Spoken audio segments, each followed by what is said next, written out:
Sir,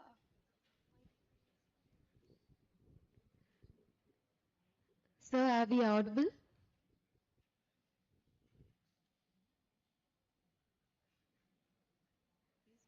சத்தம் கேக்குது ஆனா நம்ம Yes, sir, I'm able to hear you.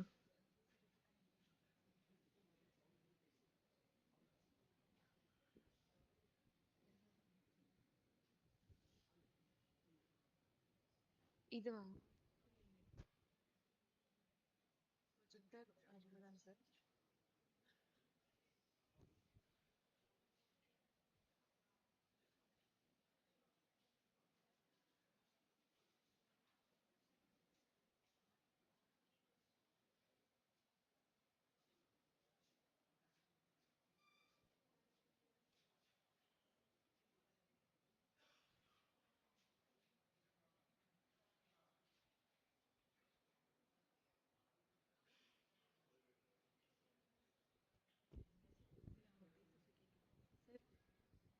Sir, sir, are you able to hear us, sir?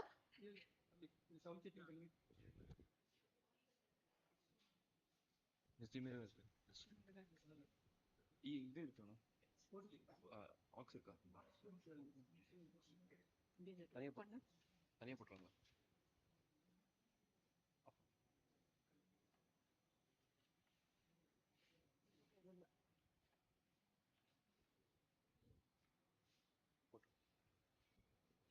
அவரு YouTube இருக்காரு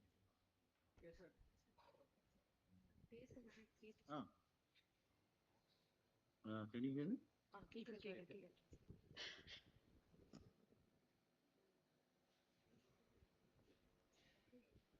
அது அங்க வச்சு போயிருக்கோம் இங்கே கனெக்ட் ஆயிடுச்சு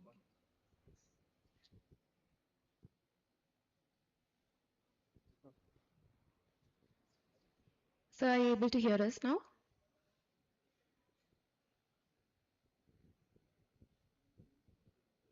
Can you hear me?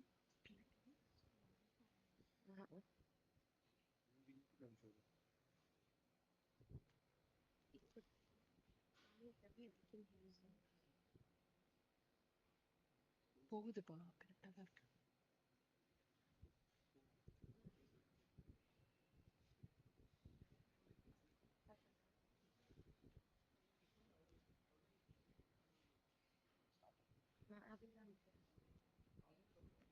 Okay. Our next session is a keynote address that brings a strategic perspective to the evolving AI landscape. We are honored to welcome Dr. Badri Narayanan Gopalakrishnan, founder of Infinite Sum Modeling and honorary non-resident fellow at NITI Government of India. Despite his demanding schedule, Sir has graciously joined us virtually via Teams, and we sincerely appreciate his commitment to being a part of this conference. He will be delivering the keynote address on the topic India's AI strategy amidst an evolving global landscape. Sir, we welcome you, sir.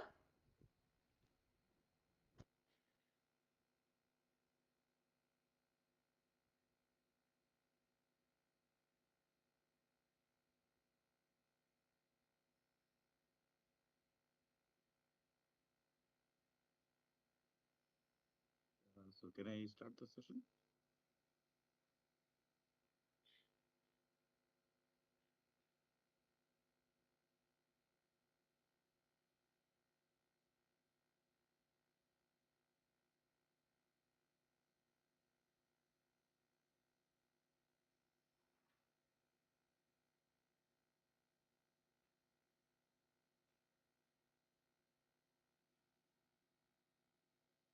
So I hope you hear me well. Yes, sir. Okay. Thank you very much for this opportunity. I'm really delighted to speak in this very important summit, particularly in my alma mater. I would have loved to be in person in PSG right now, but I'm unable to be there because I'm in the US now. But I'm very grateful for the opportunity. I'm as you already know about me based on the introduction. I'm an economist, and I've been doing a lot of work on various policy issues surrounding many different aspects, including AI. So in AI, I've been doing some work on how India should position itself globally, given the changing regulations, policies, strategies across the world. How India can position itself in AI in today's situation. So we all know that this India AI summit is coming in a big way in a few months, and this particular summit is also leading to that. One of the pre-summits leading to that, and one of the key aspect of this summit has been AI for inclusion. So India's focus is to see how real impact can be created among the masses using AI. So that's the broad area that India is looking at. I will try to discuss about that and various other aspects based on some of the research and analytics that I've been doing in the recent years. So to begin with, we all know, and as my previous keynote speaker and other speakers have mentioned already, AI is definitely the most important aspect or ingredient of the next industrial revolution. So Industry 4.0 is mostly AI driven. So there are transformative changes happening across the industries, and that is what is ultimately the foundation. We have 3D printing and Internet of Things and various other aspects, but the real foundation is coming from AI. So in that particular context, a lot of investments are made globally in order to develop the infrastructure. So every country is investing billions of dollars to make sure that they do not lag behind in terms of the AI investments, AI infrastructure development, and so on. So particularly this year, the kind of investments that have been made this whole of 2025, and also even the last couple of years, you can actually pretty confidently say that the whole global economy, particularly the US economy, has been driven a lot because of these AI investments, despite a lot of other signs of slowdown. So AI has played a very important role in the economic aspect, but also from a governance and policy standpoint. So from that thought process, responsible AI has become an important component of the various policy frameworks, various strategies developed by governments and corporations, ethical frameworks, and inclusive growth. These are the key to this responsible AI. So, in this broad context, India has a very important role to play, particularly as the leader of Global South. So, we all know the US is leading, China is playing an important role. Many other countries have, many of the Eastern European countries and many other countries have made a lot of progress in AI. But India has a very important critical role because among all the countries in the developing world, India is the most leading in this technology. But even more importantly, in various spheres of global geopolitics and geoeconomics, India has emerged as a leader of global south or the developing countries. In that context, all the developing countries are looking at India to guide on how AI can be used for addressing the fundamental problems that are dominant in these countries. So, if you look at the potential of AI and the broader economic potential, and look at certain sectors, the impacts on different sectors are pretty high. So we did some research on it, wherein we found that the retail industry has 3.2 to 5.7% increase in their revenue because of AI, and that is almost close to $1 trillion, $0.8 trillion at the most. in retail industry every year. Can globally, we're talking about global retail sector. Similarly, global transportation logistics sector also can gain some 5 to 6%, that is 0.4 to $0.5 trillion. Healthcare can also benefit a lot. So healthcare, as we all know, is a very important sector. It's not just the dollar value that we see here, 0.2 to $0.3 trillion, but also the real social economic impact on the lives of people. So healthcare can be transformed. Banking also is greatly going to be affected by AI positively. Similarly, the high tech sector, which is all expected. Now, in India, we look at India's position in AI. So India can add $1 trillion almost to the GDP by 2035. So compared to whatever is the baseline GDP for India in 2035, because of AI, there can be $1 trillion more, which is about 15% of India's economy. So because of that, because of the extent of importance of AI, Indian government has come up with this national AI strategy, which entails promoting research, innovation, and ethical governance to advance AI adoption. So research is important, research is important to develop the fundamental aspects. So we all know some of the initiatives done by many academic institutions like IIT Madras, and there is this Bharat Gen or Bharat GPT, which was renamed as Bharat Gen, is India's own LLM. In Digital India, there is this e-Bhashini, which is like language translation and recognition kind of framework. So all these things are completely very in-depth research oriented. And there is innovation, which is more like applied research, where there are practical applications, and there are ethical governance aspects. So, as I already mentioned, ethics is very important component here.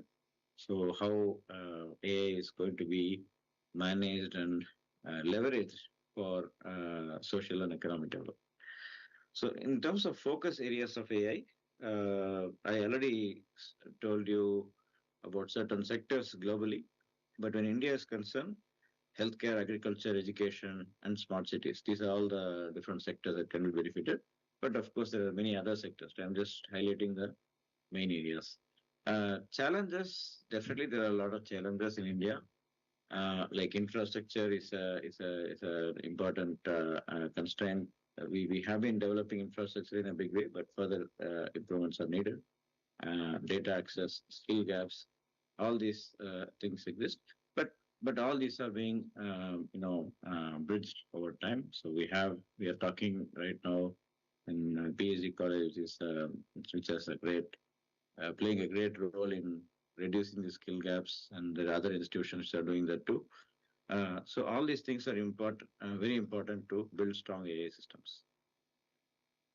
So one aspect I want to talk about is the AI data center investments. So we know that the US has been investing heavily in this. Many US big tech companies have invested in India recently in different states. We all know about Google, Microsoft, Amazon. All these countries are investing heavily on AI data centers. So we did some studies on how these data centers themselves can lead to some economic growth. So of course, because of the AI data centers, they are primarily required to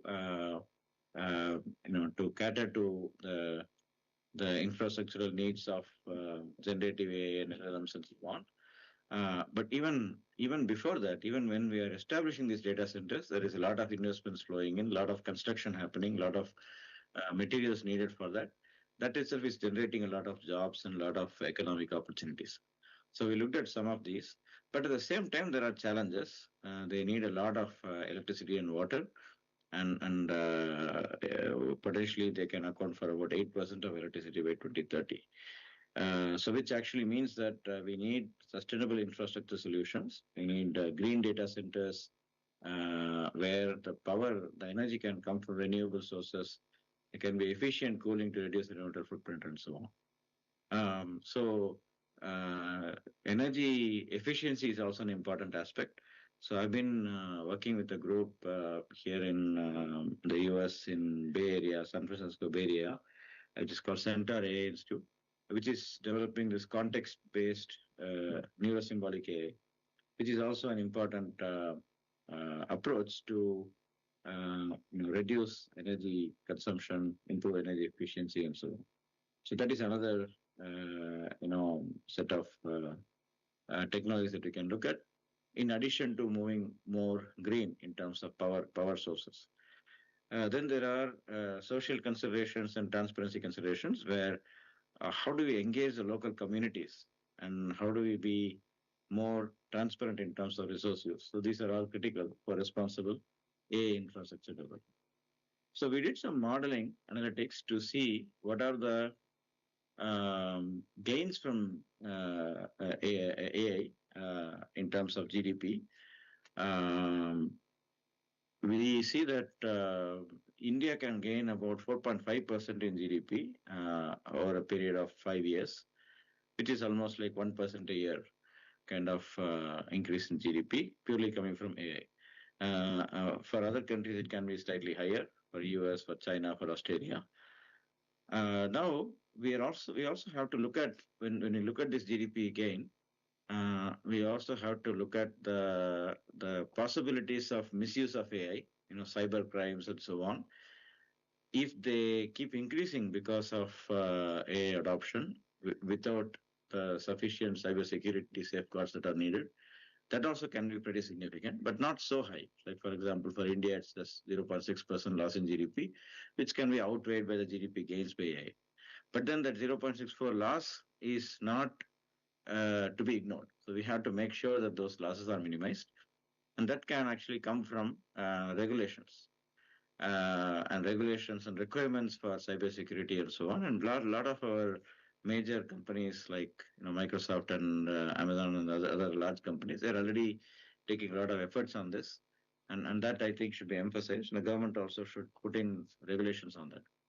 Now, then the problem is regulations becoming too stringent. So we did a lot of work on this strict liabilities, for AI. So if something goes wrong because of use of some AI technology, AI-based technology, who should be liable for that? Who should be strictly liable for that? So the European Commission has they have come up with some very stringent regulations, like EU AI Act that was just recently announced, and some of the older regulations like Digital Markets Act and so on, where they have very strict liability. So no matter whether the mistake happens at the user end or some other intermediate end, the ultimate liability would go to the AI developer. So, and that is, it is kind of like guilty until proven innocent. So that kind of approach. So if you go too harsh on regulations, it can actually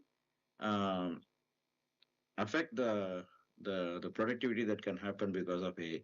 But for this, we did a study on comparing, EU and US, for example. The EU, the adoption of AI is very limited. In the US, it's big. So the main reason for this is all the strict regulations in the EU. So that's something we should take note of. So looking at all this different kind of approaches taken up by different countries, going back to the slide, so US has taken an approach where the regulations are not very harsh; they're very balanced. Sometimes people even say that the US regulations are too flexible, and many times the privacy concerns of citizens are not addressed enough. Whereas if you take the EU, the regulations are too stringent. And that's why there are not many major AI companies in the EU, and even the large companies that enter there, they get penalized a lot. If you take China, there is a distinction between the domestic and foreign players. So all these are different approaches that different countries have taken. India has so far, by and large, followed the US approach, where we are relatively more flexible, but we are tuning more towards inclusivity, democratizing the access to AI, bridging the digital divide. How do we minimize the difference between the haves and have-nots.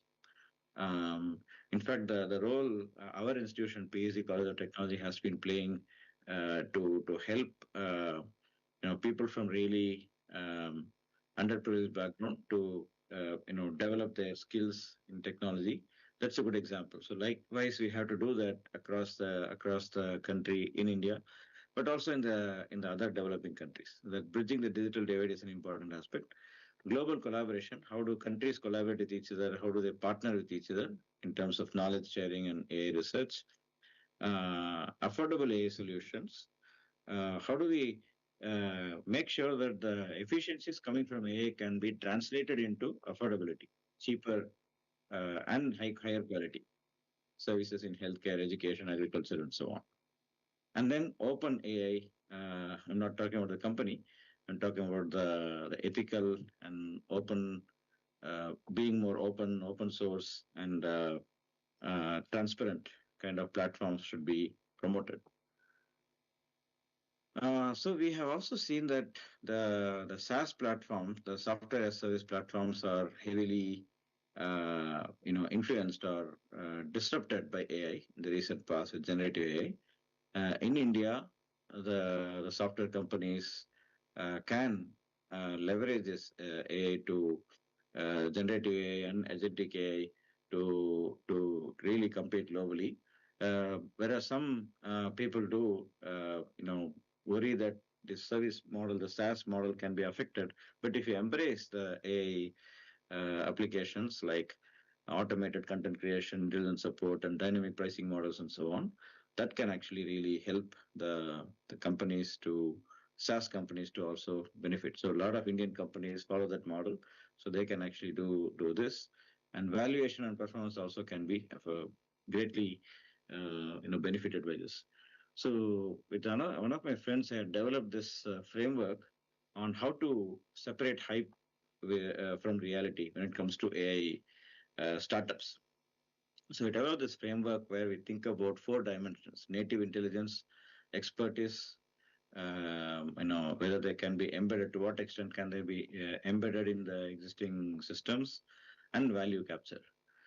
So these are the 4 different dimensions we look at. Based on that, we can categorize whether a startup is replicable, or is it vulnerable, or is it defensible or durable. So ideally, we want the number 4, like durable. If it is replicable, then other companies can take over, right? So, for example, if native intelligence is purely based on prompt engineering, can be easily replicated.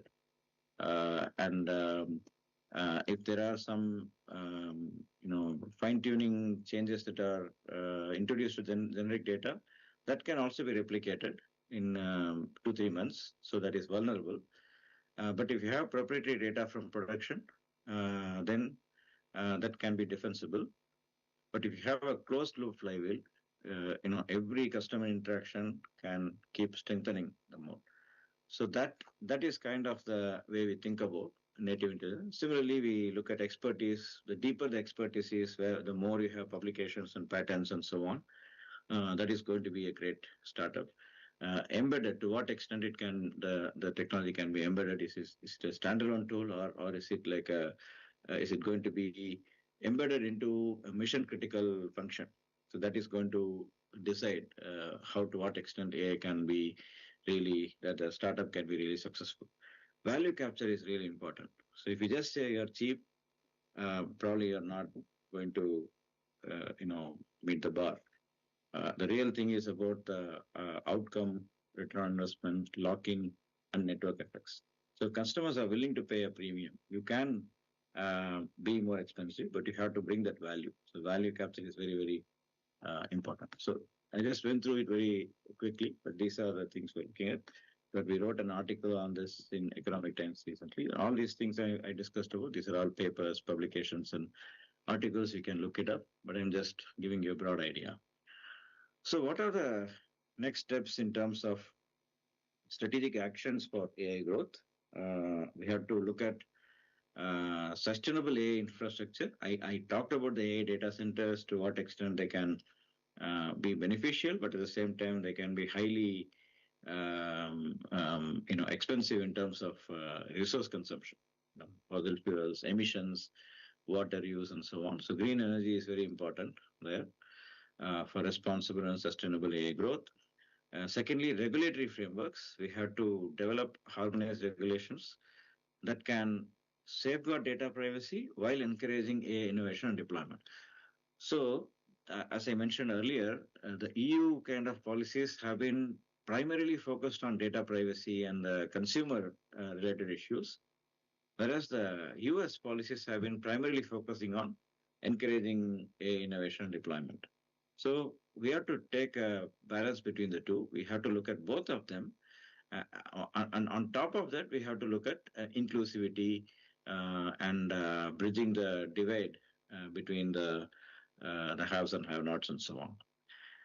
And we also have to have public and private partnerships. We have to promote collaborations between government and private sector in order to accelerate the research on AI and real-world applications. This Centaur AI Institute I mentioned, and this Bharat GPT that I was talking about earlier, or Bharat Gen.